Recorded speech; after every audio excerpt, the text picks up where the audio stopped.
So I'm thankful for Pastor Tyler walking us through Neighboring the last 4 weeks, and before that, the missionary memoirs. I found both of those extremely edifying, definitely very convicting in my own life. And while that was happening, we had some members start some new ministries, and I'm thankful to say our deacon of the welcoming committee and writer extraordinaire, Joel Rainey, put together a new ministry. Joel, how you doing, man? I'm doing well. And I'm happy to say that Joel also is a good personal friend of mine. I mean, we went to youth group together, right? Yeah. We were in youth group. I was 4 years behind you, something like that. Yeah, I remember we had youth group, and we were also in college group, and here we are on the other side as grown men, I guess you would call us. Is that the official title we go have with? jobs and things. Yeah, we'll like count that. it. So, yeah. Joel is one of the more creative people I've ever met, and I'm thankful that he's putting together a new ministry. So Joel, tell us about what you've come up with here. So this fall I started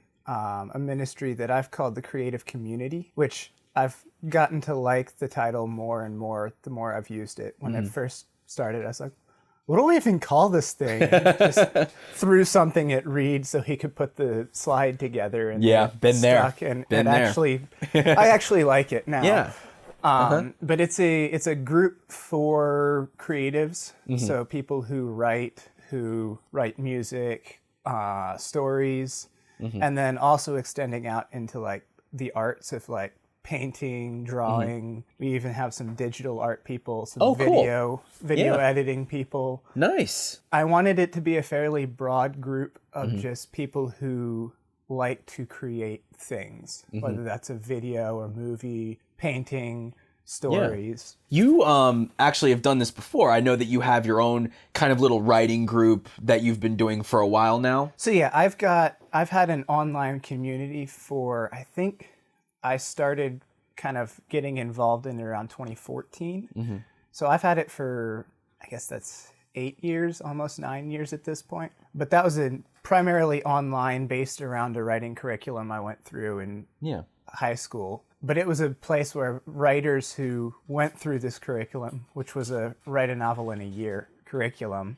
if they went through it, they could get on an online forum and sort of interact with other writers going through the curriculum, share stories, do different things like that. So I got involved in that and really enjoyed the community aspect of it. It helped to have people around me to kind of spur me on when I got stuck somewhere, or just to be excited about the story I was writing. And so I kind of thought, why can't I expand that outwards? And this kind of came out of, I finished up grad school in the summer, and I was sitting down kind of thinking, well, now that I'm done with school, what do I use this time for? What can I now invest in that I was spending 10, 15 hours a week studying? Now I can use that for something else. And this was one of the ideas that came up. So you started in September, right? Yes. So have you met twice now? So yes, we met September and October. Okay.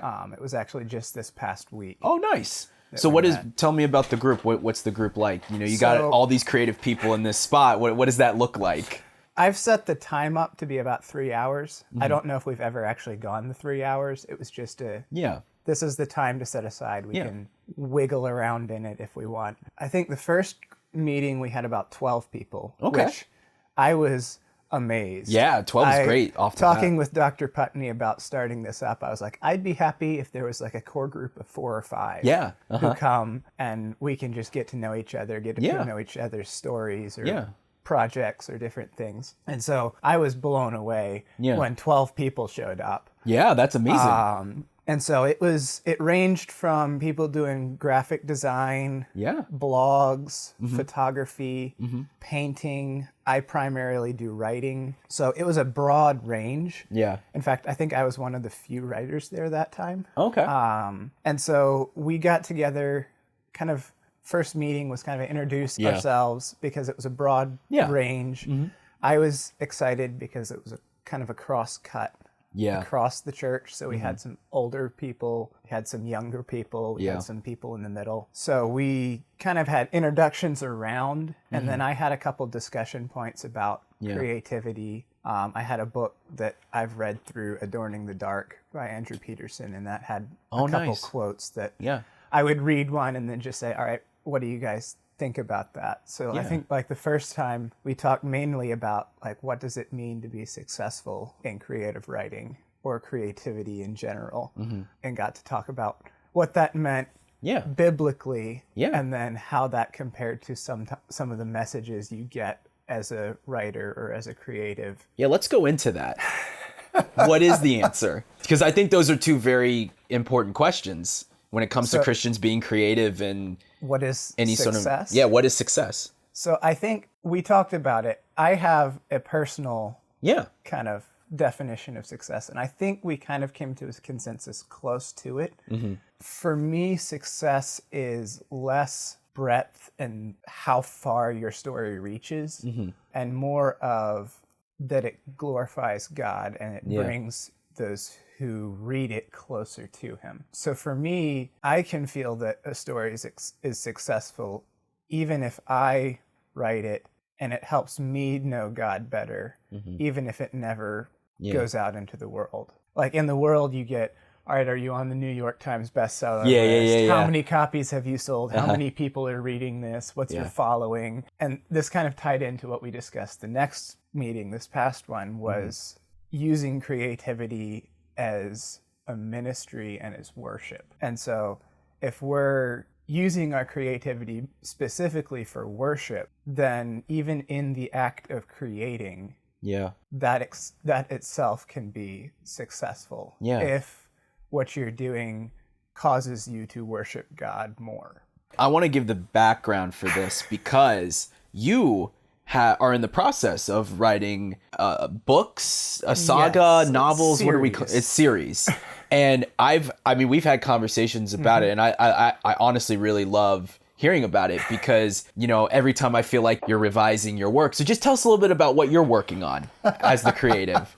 I know a ton goes into this. Yeah. Do you want the short version? I want it all, man. I want it all. The story that I'm currently working on, I'm on draft 2 of the process. Okay. And it's been, drafting wise, I think 3 years that I've been working on this. Since the story conception, like since it was an idea in my head, it's been about 8. Oh, okay. Wow. So I spent some time thinking about it, building the world while I was working on other projects. And then I decided, all right, I'm going to go into this. And so I drafted, I think the first draft took me about a year and a half to get through.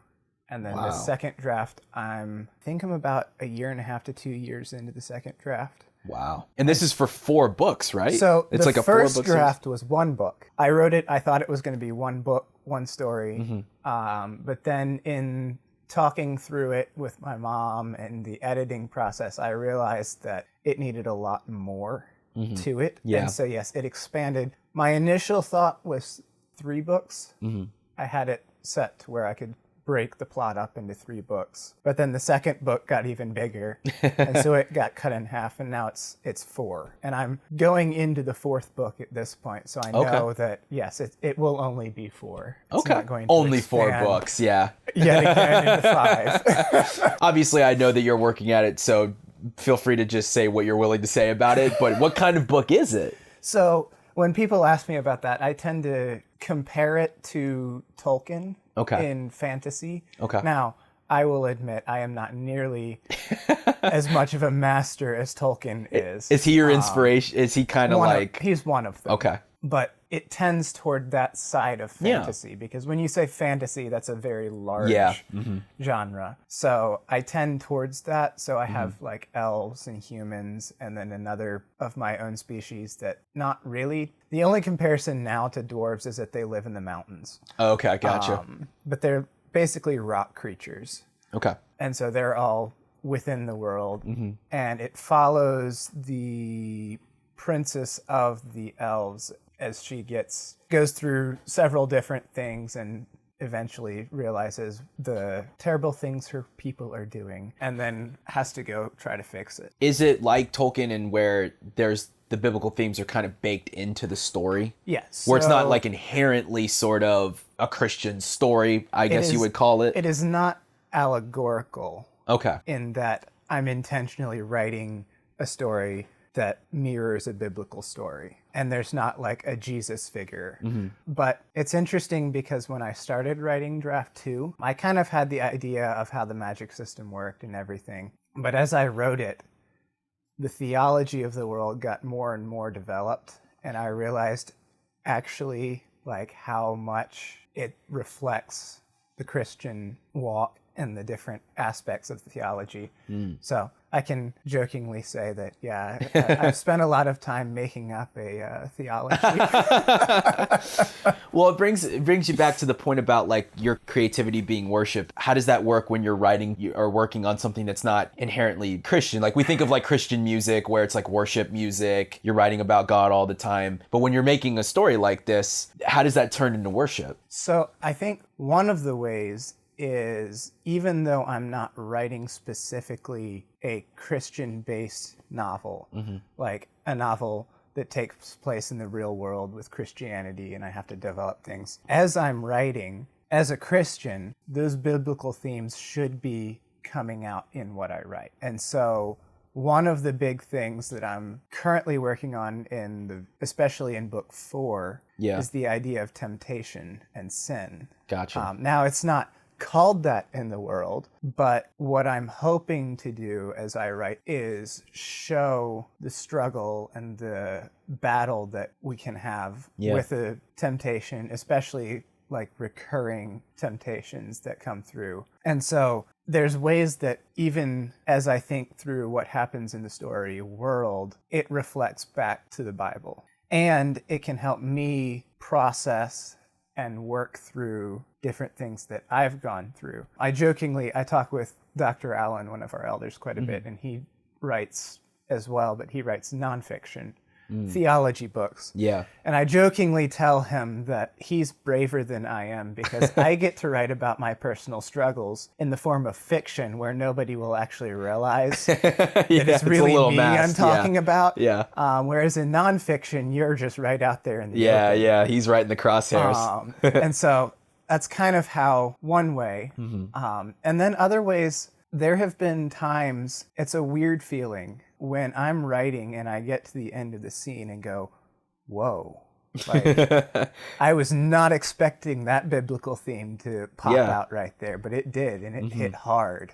With creating, is there the connection where God's sort of the author of life and you're sort of the author? I mean, you're writing characters, you're writing storylines. Definitely. Do you feel that? Like, do you have more of an artistic viewpoint of like your relationship with God being a writer? Because sometimes, I'll think like playing sports, I see sometimes in sports metaphors, or some people see in like school metaphors. Do you see God more through like the author point of view as a writer? Definitely. It's funny, some of my ways I define some of the big theological debates where people are like, is it this or this? Sometimes I see some of those through the lens of my own writing. Yeah. One of the big ones being Calvinism.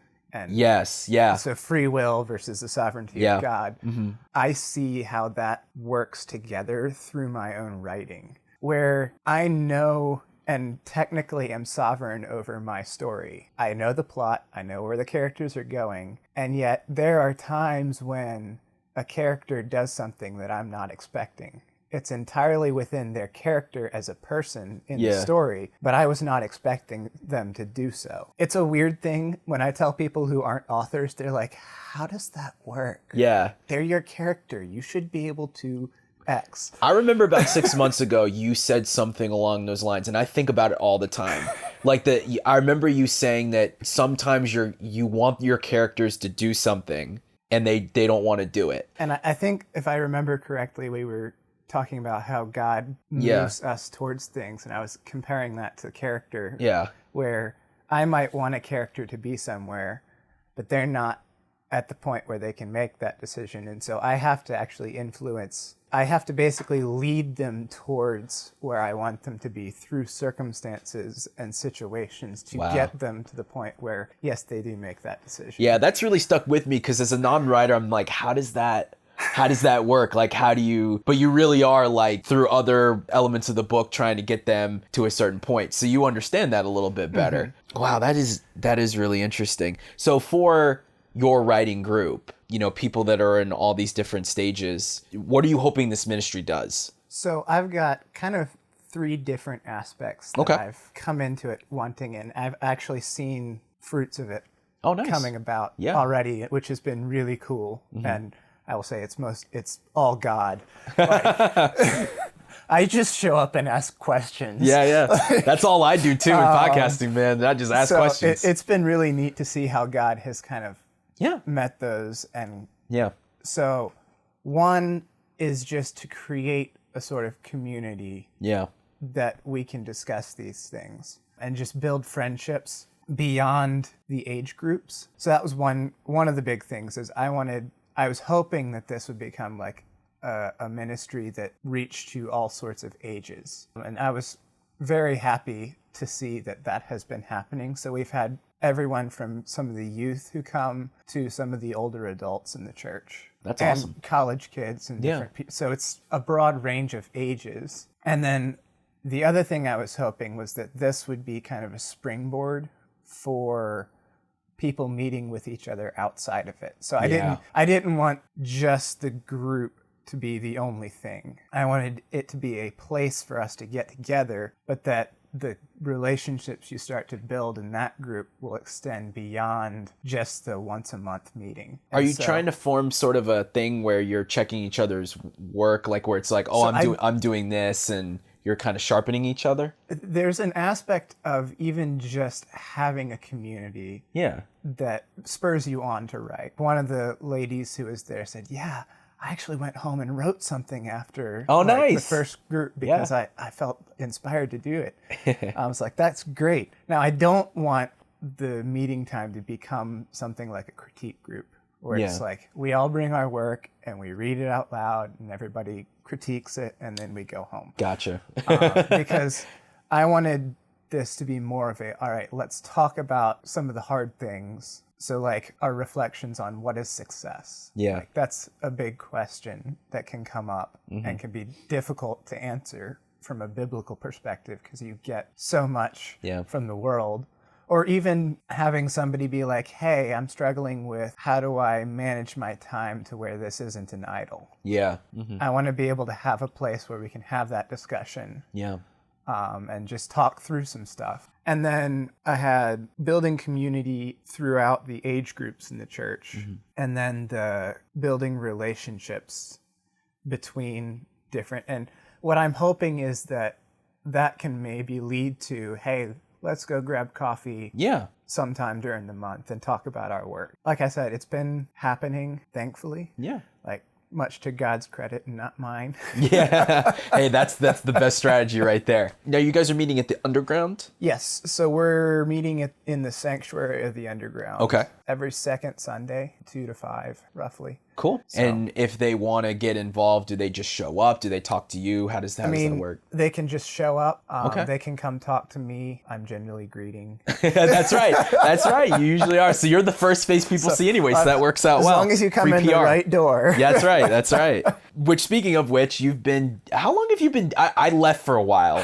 Like I say every week, I know people are sick of hearing about this, but I left and I came back and you were a deacon, and I was like, and all the other Raineys were gone, because when I left, your parents were still here, your family was still here, and I left, and I was like, Joel's the only one left. So we're glad you're still here. And Aiden just became a member, so we got him back. And now actually Esther's back too, so half of you are back. So it's 50-50 at this point. But how long have you been deacon of welcoming? It was around April, I think, of this year.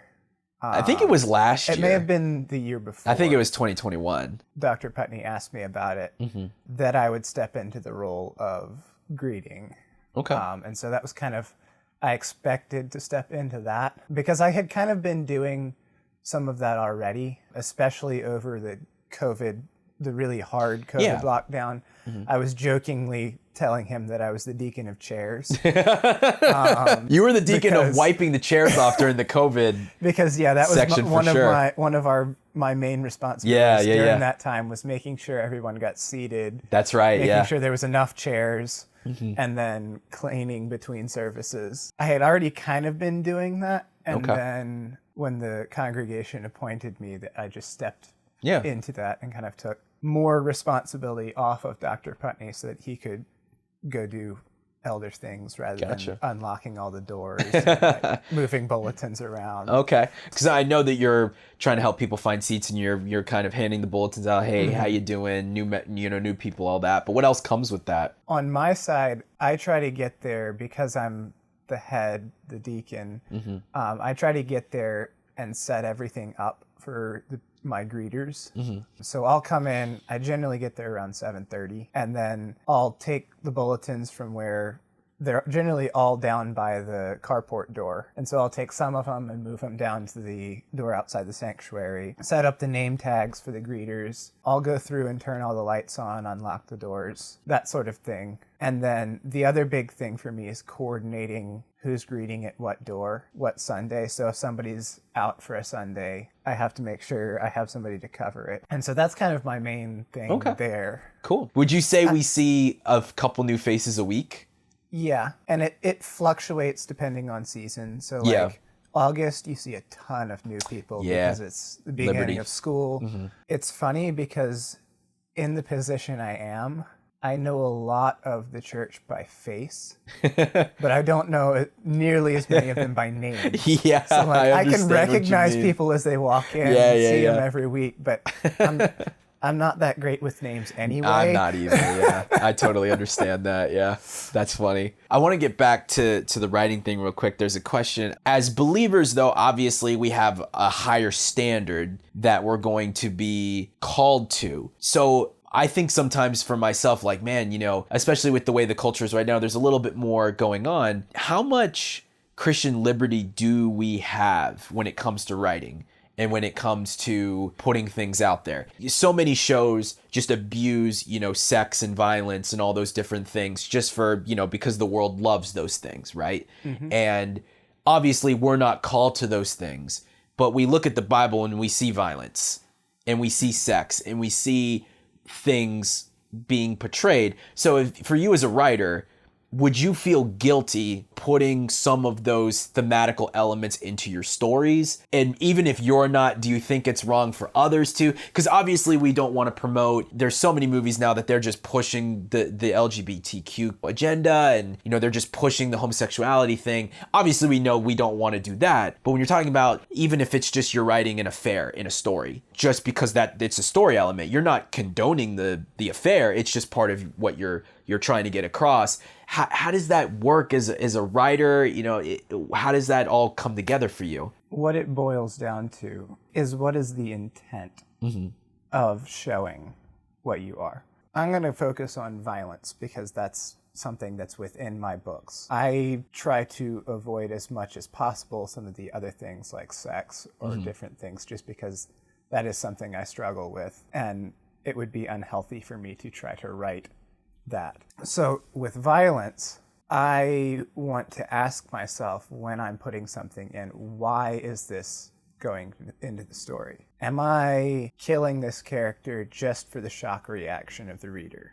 Or just to pull on the reader's emotions? Or is there a real thematic reason for the death? Or my story involves slavery. No, I'm not portraying slavery as a good thing, but in the beginning of my book, my main character sees it as such. When I look at this is why I'm putting it in there. So I am putting it in there so that you can see that it's wrong and that maybe we ought to strive for equity and differences even across different, in my case, species, but more applicable to like everyday races and different things. So I'm putting the darkness in there to highlight the light. So gotcha. I think that's the big point, is that if you're putting the darkness in there just to have the darkness, then there's an issue. But if you're putting the darkness in your book just so the light shines out even brighter, to contrast it with, then I think it's all right. Now, the degree to which you put it in, I think depends on the person. There are certainly Christians who write who put far more darker things into their stories than I am comfortable with. Even some of the people that I know personally who write, there have been a couple points when they're reading their stories out loud to the group where I'm like, I'm not entirely comfortable with how deep you went there. But I don't see it as wrong. Now, I think it can cross that line. Yeah. I think it can cross very quickly into reveling in the darkness just to revel. But I think it needs to come back to the intent. So why is this going into the story? If you do poetry, now I can't. Don't do it well. But if you're doing a poem and your point is to show the despair of depression, then it might get really dark. But if you look into scripture, you see Psalms where some of the Psalms get really dark and deal with some really hard things. I wouldn't say no. It's a difficult answer to come to. I'm assuming with your book, eventually the goal would be to have it, distributed in some fashion so people can read it. Mm-hmm. Do you worry about what you're comfortable with versus what your reader might be comfortable with? Do you worry about maybe things being misinterpreted? Is that something authors struggle with? I don't tend to struggle with it. I kind of expect it. Oh, okay. Like, I know that what I'm writing, no one but me is going to get everything that I put into it. And that people are also going to read it and see things I didn't know I put in there. Or see things I didn't put in there. It's sort of, you have to trust as you put it out there. Yeah. That I did my best to communicate the things that I wanted to communicate. Mm-hmm. And once you release it, I haven't gotten to this point, but once you release it out there, it's now open for people to interpret. Sometimes that can come with bad things, like I did not at all intend for X to be interpreted that way. But I think it can also lead to really neat things. Yeah. Because there have been times when I've been reading it to someone and they're like, oh, look at this connection here. And I'm like, I did not even see that. Wow. So you're telling me some of the movies we like, we may be picking up stuff that they didn't even... I'm certain. Oh, okay. Wow, that's so cool. And I think they may have, for me, I might be putting it in there subconsciously. Mm-hmm. And I think some of the things, I'm not going to do, not everything, but all the good things, I think can be attributed to God writing through me. Some of the connections and the different things that point people back to the Spirit and back to Christ. I know that I'm not putting everything, because I have discovered things along the way where I'm like, wait a second. That connects there to that to that. How? There was one point where I reached a point in the story and I realized something. I had no intentions of it actually being the case until I wrote it in that scene. But then when I looked back on the 2.5 books I had written before that scene, it foreshadowed. Oh, wow. All of the stuff that I had written pretty much foreshadowed that one revelation. Oh, wow. And I was like, I didn't do that.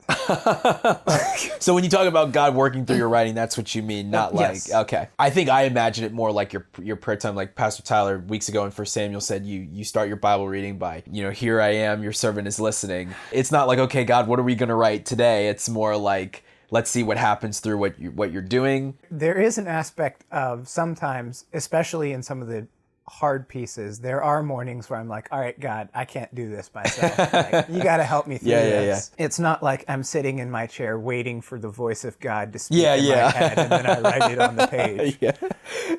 Gotcha. It kind of makes me think of the verse in Philippians. I know this isn't exactly the same, but where it says, work out your salvation with fear and trembling. Mm-hmm. For the Lord is at work in you. Yeah. It's like, you have to do the work, but as you do the work, God works with you. Yeah. Do you have a name for the series? So the series itself is pulled off of the first novel's name, which is The Wanderlust Crown. The Wanderlust Crown. Okay. Yes. And so we're in our second draft. Yes. How much longer will you be in that second draft? Because you're talking about half a year and a half on some of this stuff. I'm I just started the 4th book. Okay. Of 4. And so I'm expecting between 9 months and a year to finish this last book. And then I'm going to take a break from it and edit something.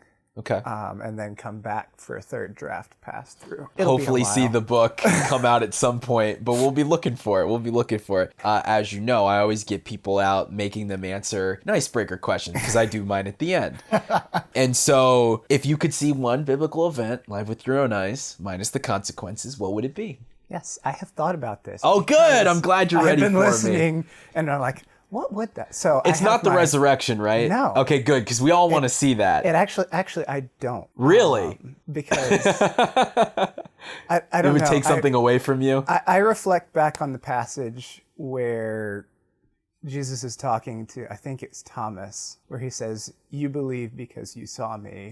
Blessed Yes. are those who do not see and yet believe." Yeah, after he said he wouldn't believe until he saw it. Well, and I tell people, if you want to see the resurrected Christ, you'll get your chance. Like that day's coming, you'll get your opportunity at it. Yeah. that one you will see live without consequences. You'll get, well, for some we'll have consequences, but hopefully with us we won't. Okay, so what do you got? So mine, after some reflection, because I did have time to think about this. Good. I would want to see the dedication of the tabernacle. Really? Yes. Okay, explain. So I think that seeing just the whole Sinai experience. Oh, yeah. Maybe not the entire, however many years they were there, but specifically the tabernacle dedication, because I think that there is something in seeing that it would make me far more grateful for what Christ has done. One, it would make me grateful because I would get to see